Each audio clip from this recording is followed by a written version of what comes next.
So this morning I wanted to take a minute to just thank and introduce Diana Miles, who is going to be opening this session with an update from the Law Society. The Law Society is always very generous in coming. We had a terrific night last night at the Treasurer's Dinner. There were a lot of benchers there, which was really nice. And there is no shortage of issues at the Law Society right now. Pretty meaty issues, pretty topical. And so what I was hoping is, I know Diana's slotted for 45 minutes and she's indicated that she's only going to speak for probably about 30. So please do think if there's any questions or comments that you want to raise. We will have a lot of time for discussion if you do want to discuss anything. So without further ado, I'm going to introduce the acting Chief Executive Officer of the Law Society of Ontario, Diana Miles. That's going to take a while. Yeah. Thanks, Jay. It's going to take a while for people to get used to that, I think. All right, well, good morning. Thank you so much for the opportunity to speak with you this morning. I'm delighted to be here. I'm going to spend a little bit of time this morning just going over a few items. Some of them relate to remarks that the Treasurer actually made last night, but what I'm hoping to do is actually give you the operational side of what those mean, specifically to you, so it's a bit more practical for your application. And then provide you with any assistance you need, and I'm happy to answer any questions on any of these.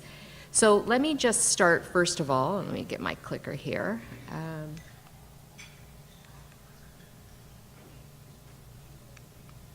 There we go. Let's start with the money. It's always important to start with the money. So as most of you may be aware, the Law Society, the Convocation did approve an increase to lawyers' licensing fees for 2018. The increase for next year is actually fairly significant in comparison to the last few years. Convocation approved an annual fee increase for lawyers of $267, which takes your annual fee up to $2,183 for 2018. Now, I just wanted to set out for you why that is. The majority of that increase is actually related to compensation fund increases. The compensation fund is the fund, of course, that we hold and that you all fund into in order to ensure that clients who are wronged by their lawyers who engage in misconduct are actually recompensed. The fund has been receiving an incredibly high adverse claims experience over the last year or two, and as a result of that, we're going to have to replenish the compensation fund to ensure that we have sufficient monetary supports for members of the public who are wronged and that those are available for them. So the balance of the increase in the fee, other than the compensation fund, is only $54, and that $54 would go to support the increasing activities and programs and resources that are required to ensure that all 50,000 members, lawyer members of the Law Society are supported. So let me just move a little bit, and we'll take questions later if that's all right with you. Let me just move now to licensing, because I wanted to talk a little bit about this. I know you have a session later this morning, and I'm sure it'll be very interesting, but I wanted to just remind you of the licensing review process that we're undergoing at the Law Society, and as you know, that is my background at the Law Society, so if you have questions, I'm happy to answer them. You'll recall that from April through to June of 2017, we conducted a very extensive consultation with the profession that we call the Dialogue on Licensing, and that addressed the realities and challenges that we are currently facing around lawyer licensing in the province of Ontario. We had well over 300 participants during all of those activities. We had a number of sessions across the province. We were delighted to see the number of individuals who came out to join us for those focus groups and consultations. We had individuals from a variety of environments, so we did have practicing lawyers. We had lawyers who are practicing in a multitude of environments, a multitude of firm sizes.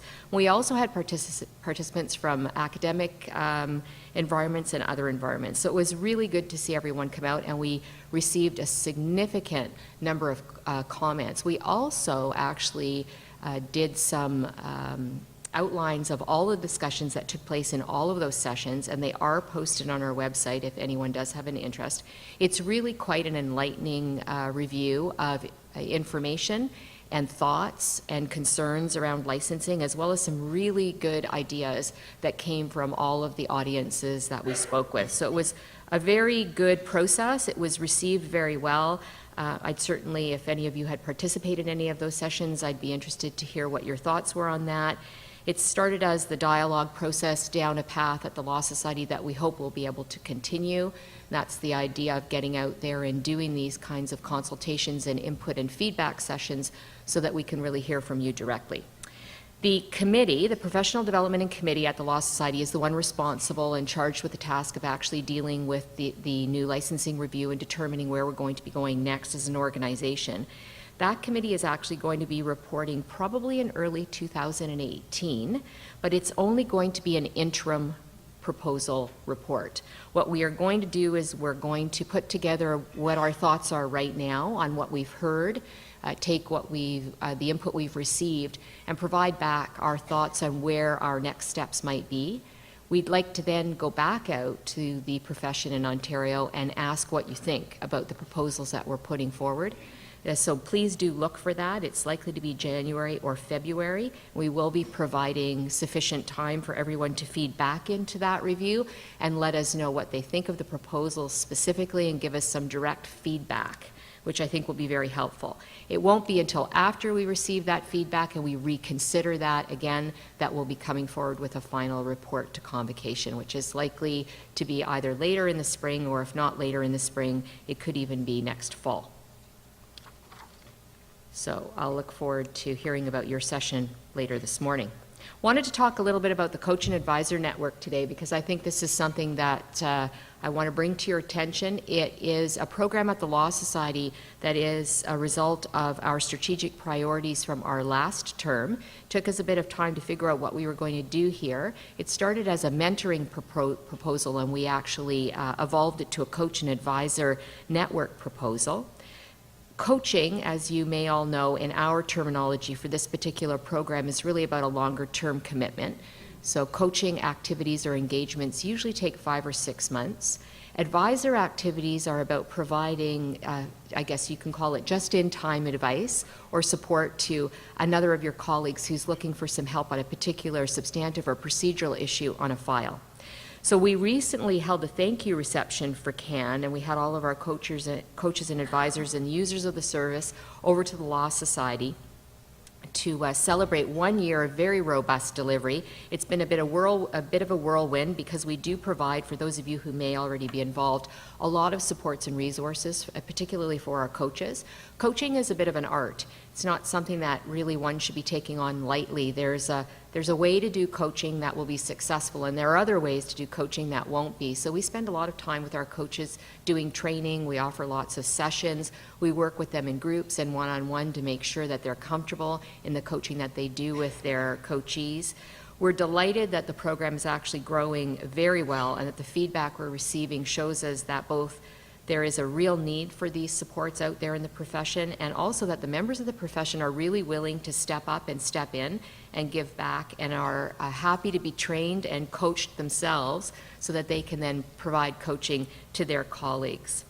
The supports that we're doing in the Coach and Advisor program really focus on making sure that our members can progress in their careers, that they can progress in their business and their practice development, and also their personal development. So it's really quite a well-rounded program. As of last week, we actually have almost 120 coaches who have been accredited with us and who are now providing services to their colleagues. We have 140 advisors who are ready to do just-in-time support for anyone who may need it. And we also have 80 of those individuals doing both coaching and advising at the same time. We've also made over 600 matches this year with coaches and advisors and individuals who were looking for support and assistance. And this is a significant number when you consider that the coaches are actually doing 6-month engagements with these people. So it's quite a great result so far, and I would really like to encourage all of you to think about this, take this back to your local associations, talk to your members about becoming involved, talk to your members about using the service. We've received some really good feedback from members who have taken on a coach or had the advice of an advisor, and it's really made a huge difference in their ability to progress. It's particularly important for us as the Law Society when we look at our membership, when we know that a significant majority of our members are sole or small practitioners and could really use some external supports every now and then just to help with specific issues or to help them progress. So keep that in mind as you go back. Let me just speak for a few minutes about an issue that the Treasurer raised with you last evening, and that is the activities that we're undertaking in the Law Society related to equity, diversity, and inclusion activities. So as the Treasurer mentioned, last year the Law Society approved a report aimed at addressing racial discrimination in the legal profession, and we put forward 5 different strategies which included 13 recommendations for change in that area. There are a couple of obligations that licensees have that will be formal and mandatory for the coming year, and you will be required to report in your 2017 annual report, which you'll get in a few weeks and will have to be filled out shortly thereafter. One of the requirements is the creation and adoption of a statement of principles. And the Law Society sees this statement as an important professional requirement tied to your rules of professional conduct. As the legal professions are operating in a much broader social context in which racism and discrimination is negatively impacting the lives of people in the province and our own members of the profession, we as a public interest regulator are hoping to lead in our efforts to create long-lasting systemic change, and we're hoping to help support all of you to also do that in the public interest. The main objectives for these changes are really to create a more inclusive legal workplace in the province and to reduce barriers related to not only racism but also unconscious bias and discrimination activities. The increased representation of equality-seeking licensees in the profession will help us, as a profession, to move forward positively and proactively, and ideally in proportion to the representation of the Ontario population, so that we're ensuring that we're providing supports in the public interest and appropriate access to justice. The second requirement related to this report is the adoption of a human rights and diversity policy. Now, this requirement will only apply to law firms of 10 or more licensees, and this particular policy is targeted at addressing fair recruitment practices, fair retention practices, and also fair advancement practices within larger firm environments. I just want to segue for a moment here because this takes me to the concept of compliance or outcomes-based regulation and our compliance-based entity regulation task force, which I know some of you are familiar with.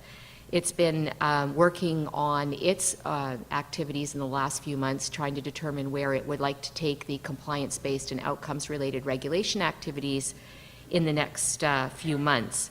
You'll recall in May of 2016 that Convocation actually approved that task force's report, which recommended the development of a detailed set of options for compliance-based regulatory frameworks. The Law Society has, with relation to entity regulation, requested the necessary statutory amendments to allow us to be able to regulate an entity as opposed to just an individual lawyer, and permit groups of lawyers to be able to attend to their compliance obligations as a team. I just wanted to spend a minute reminding you what the purpose of compliance-based regulation is, because it does tie into the equity, diversity, and inclusion activities and our obligations as professionals to move forward together. Compliance-based regulation approaches are really about reducing duplication for firms, and also in the case of sole and small firms, to assist us as a regulator and to assist all of us as professionals to provide supports and resources that are better able to sustain the viability of firms, and to generally allow licensees to self-direct the way that they actually fulfill their regulatory obligations. What we are hoping to do here is to really provide parameters or a set of expected outcomes or principles for actually achieving a professional practice. So for helping everyone to move forward without necessarily dictating how you move forward, because we know you can do that yourselves. And as a regulator, we can step back and allow you to do it in the most flexible, nimble manner possible that suits the type of practice that you actually have on the ground. So the Compliance-Based Entity Regulation Task Force is continuing to do its work.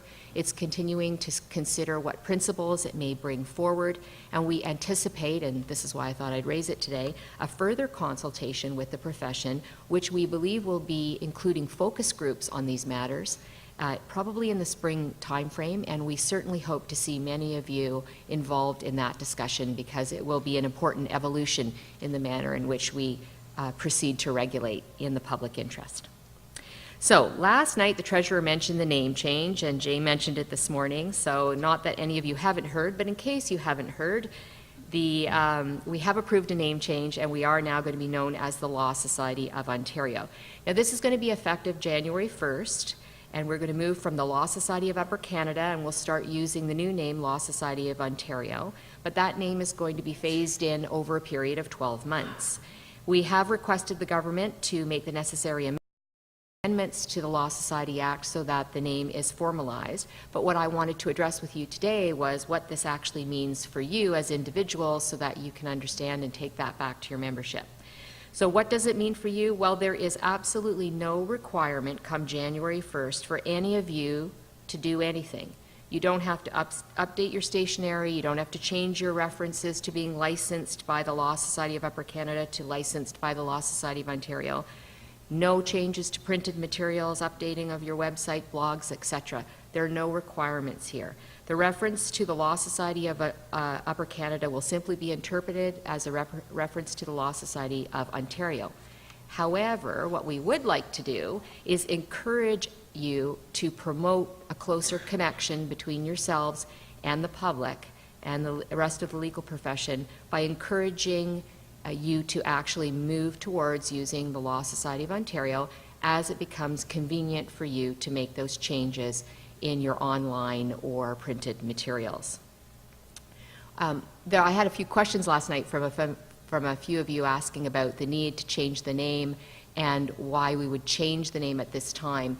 The name change is a very significant part of a very robust analysis that we did within the public around awareness and the public's ability to actually know what a lawyer or a paralegal actually does, where to find them, and how to use them. It became very clear to us through this very robust analysis that the public really has, in most cases, no idea what lawyers do, let alone where to get in touch with them or how to find them. When we were going through the data and the collection of the information, which was both qualitative and quantitative, it came to our attention that many members of the public, when they saw the name Upper Canada, thought we were in the Northwest Territories. That's probably not going to help us as a profession to engage with our clients. So we became aware at that time that the issue for us wasn't just around doing a robust communications plan and creating awareness within the public domain, which is exactly why we undertook that analysis. It really needed to be about changing the talk track here and making sure that a more familiar term was utilized in the public interest, because our population now, especially with a significant number of immigrants coming into the country, really do not understand what the terminology Upper Canada is. So we're going to move forward, we're going to evolve, our name is going to move forward with us. We hope you'll come with us and use it as often and as frequently as you can, and we'd be interested in hearing your feedback as we embark in a very robust communications campaign. And Sheena Weir is lingering around here in the back of the room. Sheena's responsible for our robust communications plan that will be coming forward. Her and her team are going to do a marvelous job. We'd be interested to hear your thoughts once it gets launched. All right, so I wanted to just go over a few issues in real estate because a lot of things are going on. We have a few things coming forward. Just want to give you a heads up so that your real estate practitioners can be made aware. We have a three-way DRA, or document registration agreement, that's going to be coming forward, and we're going to be posting that on our website as a new resource for real estate lawyers. The DRA for use by real estate lawyers is there when there are 3 or more parties in the transaction, as opposed to the 2 parties, which is the current DRA. The resource is an initiative of the Real Estate Liaison Working Group, and FOLA, the Law Society, the OBA, and Law Pro are participants in that group, so keep an eye out for that for your members. We have a new rule on advertising in real estate, particularly, as many of you know, Rule 4.2-2.1.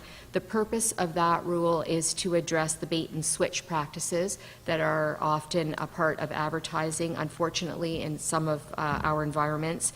We want to make sure that there's inclusive pricing, ensuring that all of our consumers and our clients know exactly what they're receiving and what the specified costs are for. So make sure you're following that rule and advising your members about that rule if they're real estate practitioners. Also wanted to just give you a heads up with regard to high-risk syndicated mortgage activity. We have issued a notice to lawyers to educate them about some high-risk syndicated mortgage investments in the marketplace right now.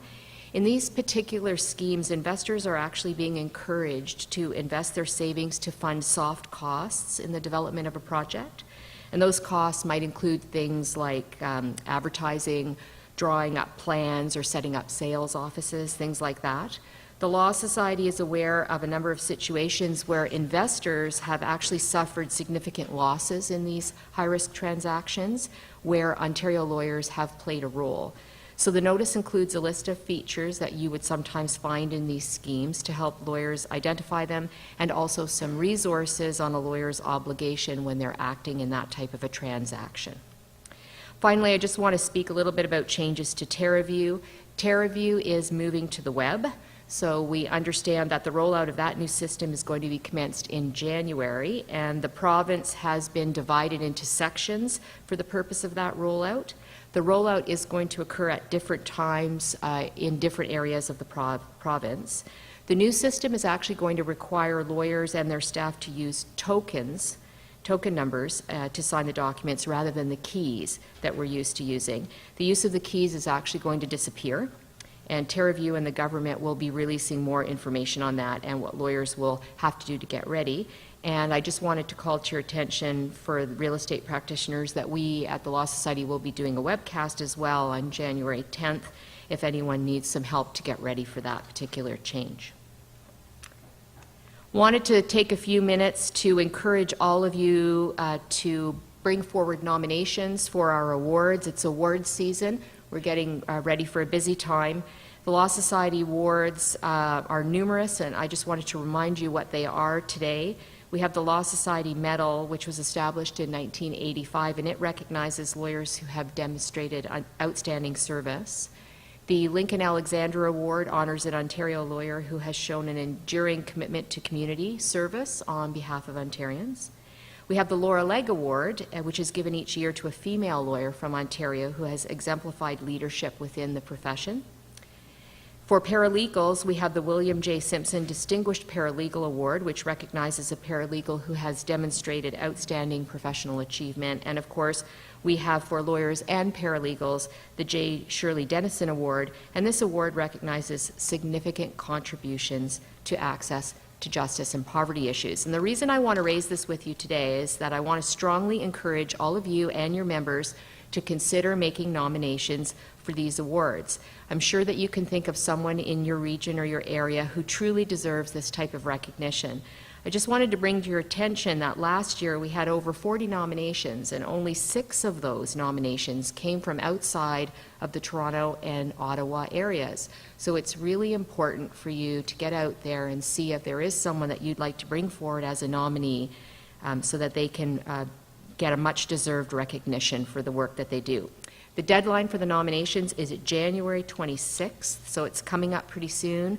So please don't forget, if there are people that you'd like to nominate, we'd love to have those nominations. One last thing before I close, I would be remiss if I did not remind you in my former role and in my current role to get your CPD hours by the end of the year. So there are excellent programs scheduled at the Law Society and all of the other providers, and also a lot of different webcasts that you can hop onto to get your hours, and then make sure that you log those in the member portal. Now, that's it for today. I'm going to stop there and see if you have any questions that you'd like to ask me. I'm happy to do my best to answer those.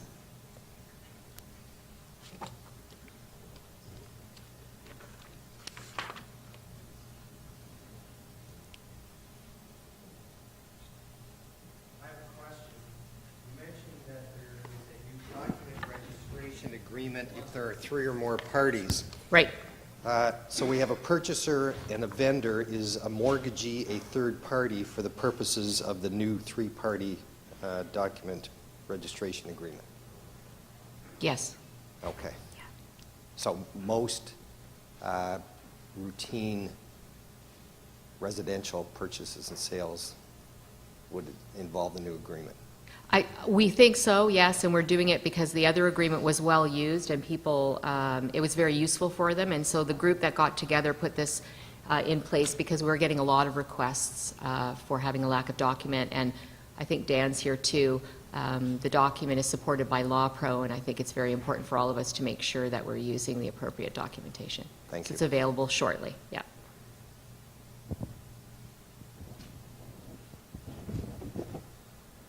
Okay, quiet crowd. Good, thank you very much. If there are any questions later, I'm happy to take any calls or emails that you may have, and I really appreciate the time today.